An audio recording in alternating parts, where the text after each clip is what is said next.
Hello guys, and welcome back to the channel. It's been a bit of a tough year for me, so I have been away for a little while, but I'm back now, and we're going to review today the predictions I made at the start of the season in the EFL, National League North and South to follow. Been a bit of a gap since my last few videos, so apologies for that, but we are back now, and I aim to ensure that next season is bigger and better on this channel, football related. We've got some great news coming as well, which means there'll be more in-depth, especially in the non-league scene at the football, which I cannot wait to share the news from that. But before that, we need to digest on what predictions I made at the start of the season, what howlers I made, and also there are a few correct decisions in there as well. So I'm quite pleased that we've managed to get a few, even if they're just one or two places from actually where they finished. Thank you again as well to everyone that commented on this video and took time to interact with the prediction videos at the start of the season. It's very much appreciated. Every single team wants to be predicted top, but only one can actually win the league every season. So let's have a look, see if I got any of those right and where I got your sides horribly wrong or near enough on the money. Don't forget to like and subscribe as well to this video for more content coming. Be more in depth with the National League predictions coming very soon. And also check out our Twitter stream as well. So let's jump straight into then and have a look at League 2 and the bottom half of it as what I predicted at the start of the season. If we start from the very bottom, 100% straight away, Scunthorpe United predicted to finish bottom, and they do drop out the EFL.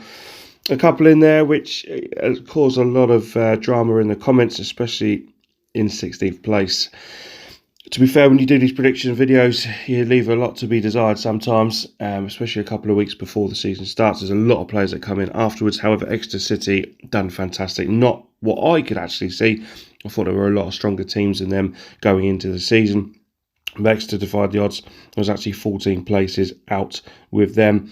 The other ones that are not so good at the bottom here, Swindon Town, 16 places away from where they actually finished. However, this was done with all their turmoil going on at the start of the season. So as we turn our attention to the top of the table, you can see my top three I had with Bristol Rovers, Colchester United and Port Vale. Let's not talk about Colchester, but Bristol Rovers, was only one place out. They did get promoted. Sorry, a couple of places out. They did get promoted in the end, and there's only a couple of places out for Port Vale as well. They have got promoted, but only through the playoffs in 5th. Some stinkers at the top as well. Don't get me wrong, I will not just ignore that. Colchester 13 places, less than what I predicted them. Carlisle 15. I really thought Carlisle might have built together a little bit of a squad last year, which just has not come off. And Leighton Orient, Kenny Jackett couldn't do anything in the London side that really, they never really, at the start of the season they started okay, but it just, got worse and worse for them, didn't they, as the season went on. Another thing that I got a lot of stick for was Bradford City, how low I got them. Bradford fans would have taken 12th, considering they ended up finishing 14th. Mansfield, Salford, Tranmere, only one position out from my predictions that I did. So all in all, not too bad. Got a couple of the promoted sides, a relegated side predicted.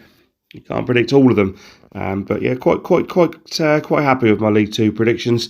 Share us down below who you thought would get promoted and who did, and what other things you think next season are the team to look out for in League 2. Moving up the football pyramid, then let's go into League 1 and the bottom half. And just like League 2, there's only one side I correctly got their position 100%, and that was Afc Wimbledon.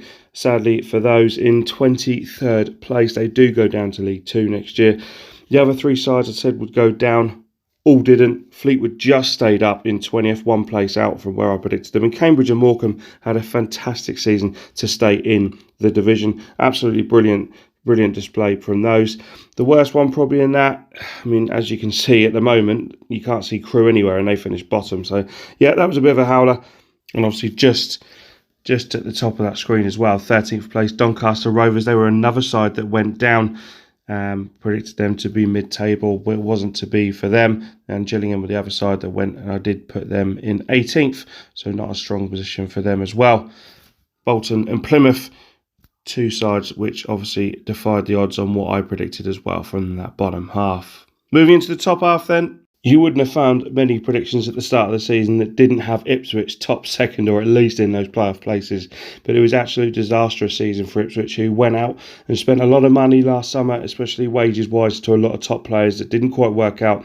Paul Cook has obviously moved on as well. He finds himself back in new league. But you know, absolutely unbelievable that Ipswich weren't anywhere near to be seen. In fact, they finished 11th, so they were one of the second worst predicted side in my table. The other one is at the other side of this little chart, and that's Crewe Alexandra, 12 places and miss.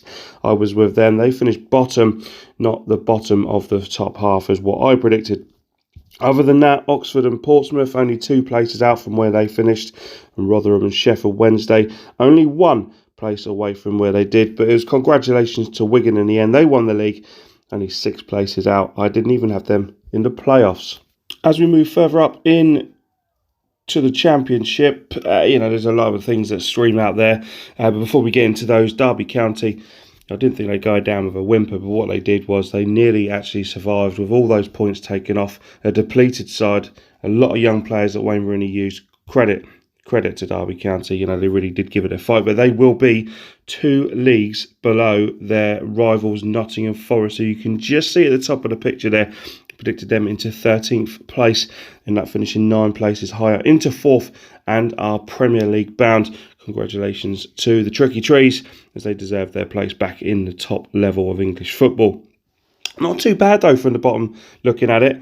Yes, take Huddersfield and Blackburn, who a lot of people did predict Huddersfield would be near the bottom. They certainly defied those odds, and they're 19 places above. They finished in 3rd. Outstanding job by everyone out there in Yorkshire. And Blackburn finished a lot higher than what I thought they would do. But having said that, we're only 1 place out with teams like Reading and Peterborough and Derby. Only a couple of places out for Blackpool and Bristol City. So ultimately, the bottom half kind of shaped a little bit like that, even though there are 1 or 2 in there that had no place near the bottom last season. So, who's in the promised land that went to the Premier League? My God, it certainly wasn't West Brom, was it? No boing boing going back to the Premier League for the Baggies. Absolute awful. And I really thought at the start of the season it was going to be West Brom and Fulham, and they'd really conquer it. And every wheel plus the windows and everything came off the card, didn't it, for West Brom? It was absolutely woeful in the end. They finished 10th, which could have been a lot lower if they had a little bit of stability near the end. But yeah, 9 places lower than first as the champions, as I predicted. However, the next 4 teams under West Brom, who I predicted 2, 3, 4 and 5, are only 1 place out. One of them have got a hell of a lot of stick. How the hell do you think Luton Town are going to be anywhere near the playoffs? Well, I did over-exaggerate them, put them in 5th, but they finished 6th, and they were fantastic with their small little budget. They had a really good go of it. It'd be harder next year for them to really maintain that, as teams like Barnsley found this season. But they got a good base there, and Nathan Jones knows exactly how to run everything at that football club. Not too bad. Other than that, Cardiff, also the other side of putting the playoffs, they finished 12 places lower. Only Huddersfield was the worst predicted side in this division, as they dropped. Coventry had a good season. I thought they would, not quite as high as that. But yeah, I mean, Stoke as well. I thought Stoke might have had a little nibble at it. It wasn't too bad, but it was Fulham. And it was Bournemouth who end up getting promoted along with Nottingham Forest, going to the Premier League. There we go, guys. All done. They were our predictions. Not too bad at all. Quite happy with a few of those. A few stinkers, no doubt about it. Let us know how you got on your predictions as well. Who did you think would do really well? And everyone gave you a bit of stick, but they did really well. And who did you predict to be top and they felt nowhere near? You know, let us know in the comments down below. Hit that like and subscribe button for more prediction videos coming towards next season. And we'll have a real in-depth look at the National League North and South in the next video, where we pick apart the high riders and the slumps of last season. Supporters are back. The season's done. It's a World Cup year. Have a great summer, and see you for more prediction videos soon. See you later.